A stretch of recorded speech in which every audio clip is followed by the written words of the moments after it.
प्यारे स्टूडेंट्स, आपकी परीक्षा दिनों दिन करीब आती जा रही है। इसलिए पूरे ध्यान के साथ और पूरे मन के साथ, परिश्रम के साथ अपनी तैयारी कीजिए। जीवन की सफलता का रहस्य परिश्रम ही है। आइए हम देखते हैं आज की वीडियो में कक्षा 12 के हिंदी और सामान्य हिंदी दोनों में 3 संधि यहाँ आपके सामने लिखी हुई है। अयाद संधि और पूर्व रूप संधि, पर रूप संधि।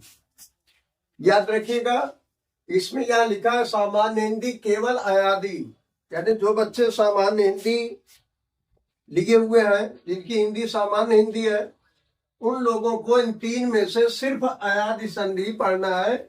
इसके पहले वाले वीडियो में बाकी वो 3 संधि पढ़ चुके हैं। बाकी ये तीनों संधियां जिन लोगों का सब्जेक्ट सिर्फ हिंदी है, मानविकी वर्ग के हैं, उनको तीनों संधियां पढ़ना और तीनों में से मिला करके 1 अंक आएगा। इसलिए कि उनकी संधि भी 3 नंबर की आएगी, लेकिन 1 नंबर की स्वर संधि, 1 नंबर की व्यंजन और 1 नंबर से विसर्ग संधि के प्रश्न पूछे जाएंगे। 3 संधि ये स्वर संधि में है। यहां लिखा संधि स्वर के ये 3 वेद है हिंदी वालों के लिए।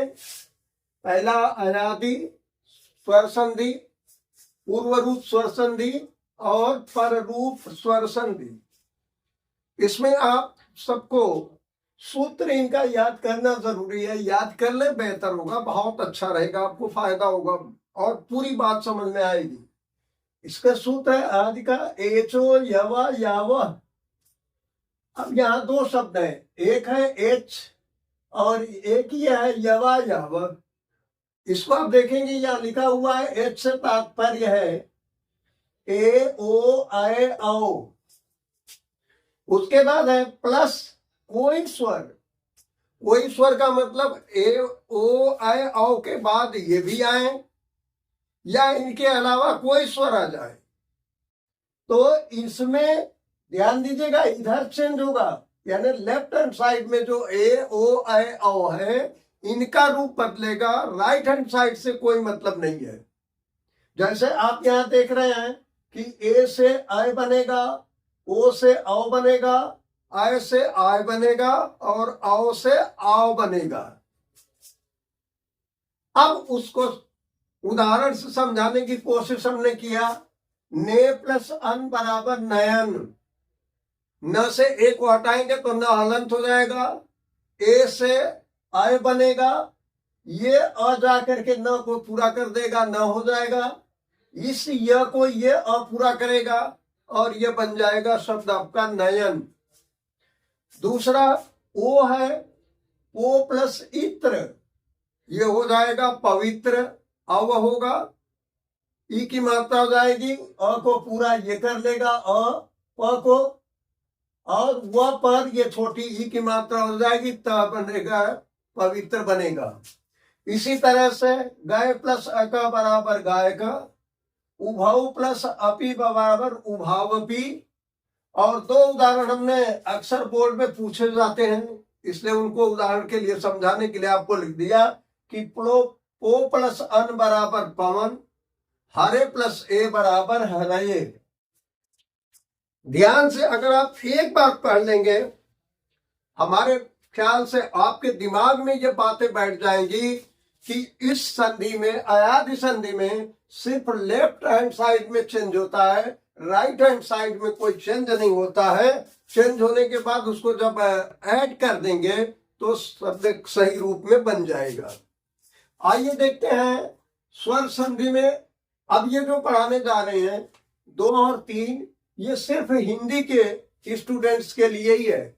सामान्य वर्ग के लोग इस पर कोई बहुत ध्यान नहीं देंगे, पढ़ ले वो आ जाए उनको, वो अलग बात है। क्योंकि कंपटीशन के इम्तिहान में ये नहीं देखते कि आपने हिंदी पढ़ा है या सामान्य हिंदी पढ़ा है।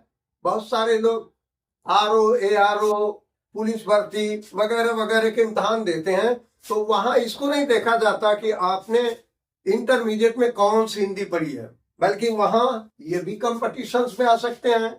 तो आप अपने को हमेशा अग्रिम पंक्ति में रखने का प्रयास कीजिए, सफलता आपका कदम चूमेगी। यहां देखिए है पूर्व रूप। पूर्व रूप, पूर्व माने पहले, यानी पहले वाला रूप होगा। इसका सूत्र है एंग पदांता दति। एंग, एंग, यही लिखा एंग, यानी ए और ओ सिर्फ।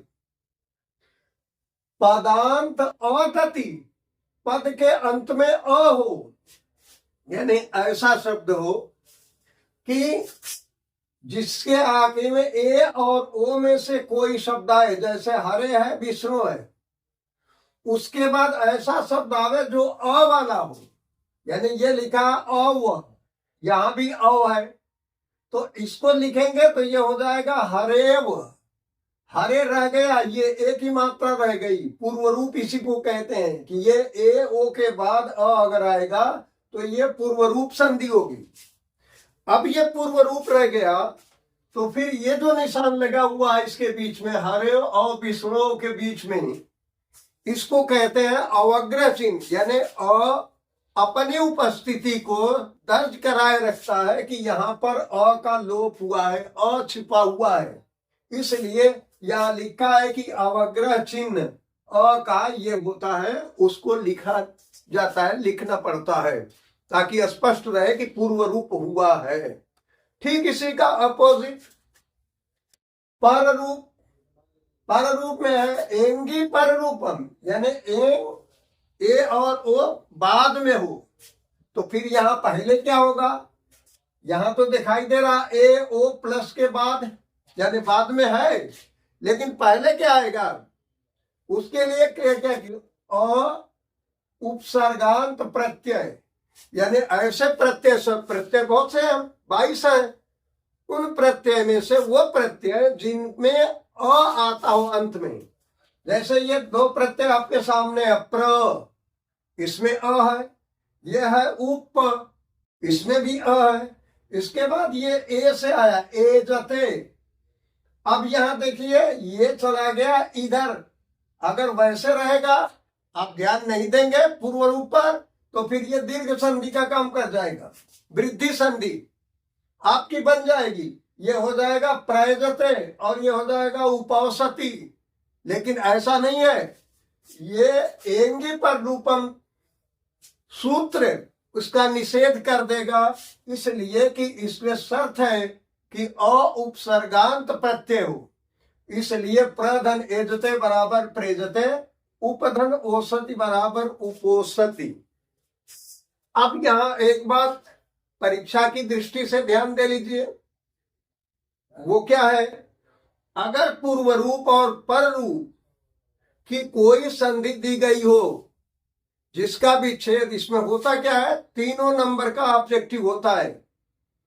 जैसे ये है विष्णु, अब ये दे देगा कि इसका रूप विच्छेद करेंगे, संधि विच्छेद करेंगे तो क्या होगा? उसमें सबके साथ साथ एक रूप ये भी रहेगा कि विष्णु प्लस अ होगा।